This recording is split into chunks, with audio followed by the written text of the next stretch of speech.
লাল রঙের দালান, সেখান থেকে খানিকটা উঠে এলেই দেখা যাবে এক চালায় তৈরি হচ্ছেন মা। বছরের পর বছর কেটে গেলেও বদলায়নি হুগলির কোন্নগরের ঘোষাল বাড়ির পুজোর এই ছবিটা। তবে এবছর ব্যতিক্রম, পুজো হচ্ছে, মাও সেজে উঠছেন। তবে মায়ের আগমনে রয়েছে প্রতিবাদের সুর, বিচারের দাবি। আরজিকর কাণ্ডের আবহে মায়ের বোধনে তাঁরা চান বিচার পাক মেয়ে। মোগল সাম্রাজ্যের সময় থেকেই আমাদের এই পুজোর গোড়াপত্তন হয়।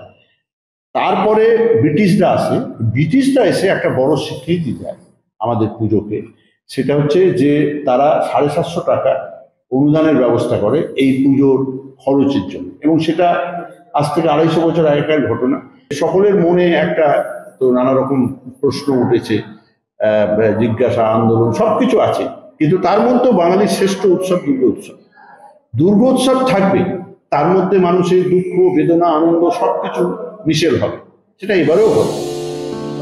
প্রত্যেক বছরই ঘোষাল বাড়ির পুজোয় আসর বসে নাটক, যাত্রাপালার।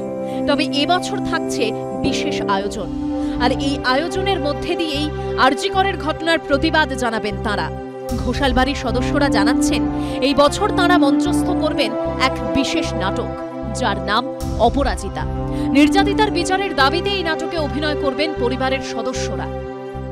এই মুহূর্তে যে পরিস্থিতিটা দাঁড়িয়ে আছে, আমরা সেই পরিস্থিতির উপরে বেস করেই একটা ছোট্ট উপস্থাপনা করছি। একটা রোগীকে একজন নার্স দেখছে, তারপর বেরোনোর টাইমে তার উপরে অ্যাটাক হচ্ছে, সে আবার গিয়ে পুলিশের কাছে সাহায্য করছে। সেখানে কিন্তু পুলিশ আমাদের নিরাশ করছে না, ফাইনালি গিয়ে তাদেরকে ধরছে। আরজিকরের ঘটনা বদলে দিয়েছে অনেক কিছু। খুশির উৎসব এখন প্রতিবাদের উৎসব। বিচার পাওয়াই একমাত্র প্রার্থনা। এই আবহেই মর্তে আসছেন মা। সৌরভ বন্দ্যোপাধ্যায়ের রিপোর্ট, এবিপি আনন্দ, হুগলি।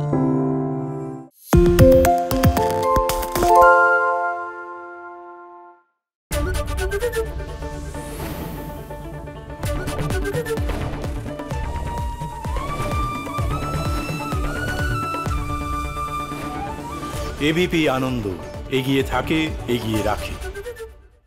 সত্য অন্তহীন, সত্যের খোঁজও তাই, সত্য সন্ধানে তাই আমরা অক্লান্ত, অকুতভয়। এবিপি আনন্দ নতুন ভাবনার প্রতীক, যা মনে মুক্ত, তথ্যে যুক্ত এবং যাবতীয় সীমানার বাঁধন থেকে মুক্ত। সীমা না শব্দটির মধ্যে লুকিয়ে আছে মানা শব্দটি, যেন চোখ রাঙানি এক অদৃশ্য ব্যানাজার, যা আটকে রাখে আমাদের এক ছোট্ট গণ্ডির মধ্যে। একমাত্র সঠিক খবরই গড়ে তুলবে এক মুক্ত সমাজ। সেই জগৎ গড়ার লক্ষ্যে কোনো সীমানার ঠুকুটি আমরা মানব না। এবিপি আনন্দ, এগিয়ে থাকে, এগিয়ে রাখে।